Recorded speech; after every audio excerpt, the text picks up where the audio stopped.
بات پوچھنا چاہتا ہوں. حضور نے فرمایا میرے درجے میں ہوگا. حضور کے درجے میں تو آدم علیہ السلام بھی نہیں ہوں. اللہ سبحان اللہ سبحان اللہ. حضور کے درجے میں نبی نہیں ہوں گے.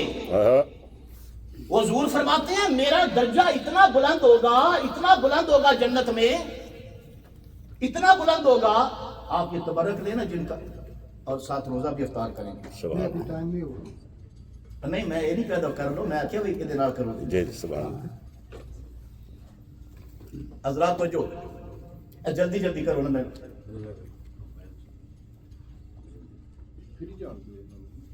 حضرات حضور کے درجے میں نبی نہیں ہوں گے، رسول نہیں ہوں گے. سرکار فرماتے ہیں میرا درجہ اتنا بلند ہوگا جنت میں، اتنا بلند ہوگا کہ اگر آدم علیہ السلام میرا درجہ دیکھنا چاہیں گے نا، فرما انہیں اس طرح نظر آئے گا جس طرح تم زمین پر کھڑے ہو کر ستاروں کو سبحان اللہ. آپ زمین پر کھڑے ہو کر ستاروں کو اس طرح تکتے. بڑا دستار والا اور دستار الٹی ہو جاتی ہے، سبحان اللہ.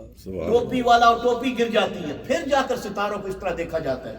حضور نے فرمایا میرا درجہ نبی اگر جنت میں دیکھیں گے نا تو ان کو میرا درجہ اس طرح نظر آئے گا جس طرح تمہیں زمین پر کھڑے ہو کر آسمان کے ستارے نظر آئے. سبحان اللہ دینی بھی زور سے کہنا سبحان اللہ. ابھی میرے بھائی کہہ رہے تھے نا آپ آ ہی گئے ہیں، اور میں سچی بات کہتا ہوں یہ میرا ایمان ہے، آپ آئے نہیں ہیں، بلائے گئے.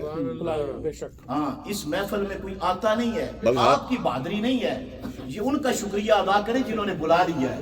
حاضر ہوتے ہیں. سبحان کسی اللہ. سچ نے کہا تھا نا محبوب کی محفل کو محبوب سجاتے ہیں اور آتے ہیں وہی جن کو سرکار بلاتے ہیں. اور پیر نصیر الدین گولڑوی رحمۃ اللہ علیہ فرماتے ہیں بے اجازت اس طرف نظریں اٹھا سکتا ہے کون، جس کو نہ بلائیں در پر ان کے در پر جا سکتا ہے کون. دار فانی میں محمد کی محبت ہے بقا، جو نصیر ان پر مٹا اسے مٹا سکتا ہے. سبحان اللہ. نعرہ تکبیر، نعرہ رسالت، نعرہ حیدری، نعرہ غوثیہ. اعظم دستگیر رحمۃ اللہ.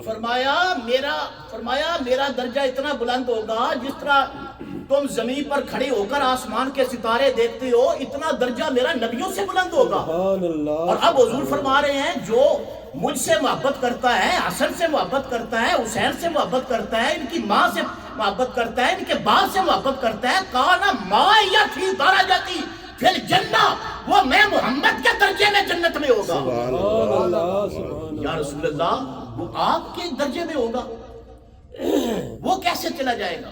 حضور آج ان سے محبت کرنے والے آپ محبت کرتے ہیں، غلامی کرتے ہیں، حسن کے غلام، حسین کے غلام، علی کے غلام، زہرا پاک کے غلام، ان کی آل اطہار کے غلام. آپ ان سے محبت کرنے، قیامت کے دن آپ میرے جیسا گنہگار اس درجے میں کیسے جائے گا؟ فرمایا میرے درجے میں وہ اس طرح جائے گا کہ فرمایا میرا درجہ تو نبیوں کی سرداری کی وجہ سے بلند ہوگا، اور تم میرے درجے میں اس لیے ہوگے کہ تم غلامی کے درجے میں آؤ گے. سبحان اللہ. تم غلامی کے درجے میں آؤ گے. سبحان اللہ. اس کی میں مثال دیتا ہوں. کسی ملک کا صدر ہے، وزیر اعظم ہے، وزیر اعظم اس کے اندر جہاں وزیر اعظم ہے، جہاں پریزیڈنٹ رہتا ہے، وہاں کوئی عام وزیر تو نہیں رہ سکتا، وہاں کوئی وزیر نہیں رہ سکتا، وہاں نائب وزیر نہیں رہ سکتا، وزیر نہیں رہ سکتا. لیکن وہاں کون ہوتا ہے؟ وہاں وزیر اعظم کے ساتھ اس کا خدمتگار، اس کے روم کو صاف کرنے والا، اس کے جوتے پالش کرنے والا اور اس کے کپڑے پریس کرنے والا، وہ کہاں ہوتا ہے؟ اس کا آنا جانا وہی ہوتا ہے. اس کے لیے کھانا تیار کرنے والا کہاں ہوتا ہے؟ وزیر اعظم اس کے اندر ہی ہوتا ہے. لیکن وہ وزیر اعظم تو نہیں ہوتا، وہ تو غلامی ملازمت کے درجے میں ہوتا ہے. فرمایا میں تو درجے میں سرداری کے درجے میں ہوں گا اور تم میں محمد کی غلامی کے درجے میں آ جاؤ گا. سبحان اللہ. من احبنی، جس نے مجھ سے محبت کی، حب حاضان نے ان دو شہزادوں سے محبت کی، اباہما و امہما کانا معی فی درجتی فی الجنہ، وہ جنت کے اندر میں محمد کے درجے میں ہوں گا. سبحان اللہ. سبحان اللہ سبحان اللہ. حضرات گرامی، یہ مقام ہے مقام اہل بیت، یہ شان ہے شان اہل بیت. ان کے ساتھ محبت کرو، ان کے ساتھ پیار کرو. کتنا پیار ہے حضور کو آل رسول کے ساتھ پیار کرنے والے سے، ایک الگ مضمون ہے. سرکار مدینہ صلی اللہ علیہ وسلم نے یہ ساری باتیں قرآن پاک نے بھی بیان کی. یہ تو میں نے ایک آیت اور اس کا تھوڑا سا اشارہ کیا ہے. قرآن پاک آل رسول کے تذکروں کے ساتھ بھرا ہوا ہے. حضرت عبداللہ ابن عباس مفسر قرآن ہے، وہ فرماتے ہیں 5 تن پاک کی محبت تو ایک طرف، فرمایا علی کی فضیلتیں اتنی ہیں. ایک بندے نے پوچھا کہ علی پاک کی فضیلتیں 300 ہیں؟ فرمایا نہیں. اس نے کہا 3000 ہیں؟ فرمایا نہیں. اس نے کہا کتنی ہیں؟ اب سنیں حضرت عبداللہ ابن عباس فرماتے ہیں، فرمایا لو ان الاشجار اقلام والبحور مدد والجن والانس کتاب وحساب ما احصوا فضائل علی ابن ابی طالب.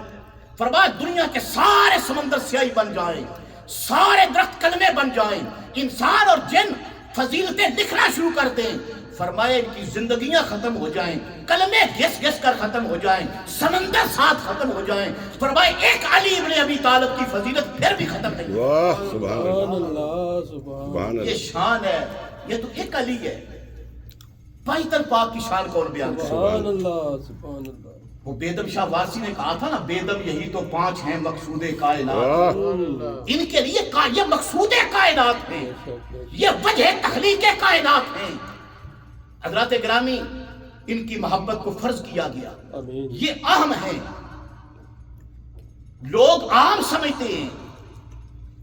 یہی وجہ تھی، میں نے اگلے دن بھی بیان جمعے کے دن یہاں پر اپنے دوستوں میں کہہ رہا تھا کہ امام حسین کی کیا اہمیت ہے. اہمیت یہ تھی کہ سارا عرب عجم، ان میں سے کثیر تعداد لوگوں کی یزید کی بیعت کر چکی تھی. امام حسین نے جب قیام فرمایا تو قیام کرنے سے پہلے جو یزید نے مطالبہ کیا نا، کہنے لگا میری حسین بیعت کرے. ولید بن عقبہ کو خط لکھا، میری بیعت کرے. بیعت نہیں کرتا تو گردن اڑا دو، اگر یہ کام نہیں کرتے استعفیٰ دے دو. میں نے کہا یزید سے بندہ پوچھے، جب عرب کے کثیر سٹیٹیں جو تھی، صوبے جو تھے، انہوں نے بیعت کر لی تھی، ایک حسین ابن علی پہ زور کیوں دیتا ہے؟ تو پتہ چلتا ہے کہ یزید بھی اس اہمیت سے واقف تھا. سبحان اللہ، کیا بات. اگر ساری دنیا بھی مجھے مان جائے، اکیلا حسین انکار کرے تو انکار ہے. بے شک بے شک انکار ہے، اقرار نہیں ہے. بے شک. اس لیے تو کہتے ہیں افضل ہے گل جہان سے گرانہ حسین کا، افضل ہے گل جہان سے گرانہ حسین کا، نبیوں کا تاجدار ہے نانا حسین کا.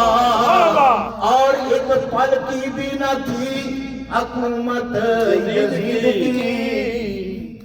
شاعر نے اتنے لکھا ایک پل کی تھی حکومت. یہ میں کیا سی ایک پل واسطے منن واسطے کیا، ہم ایک لمحے کے لیے بھی نہیں مانتے.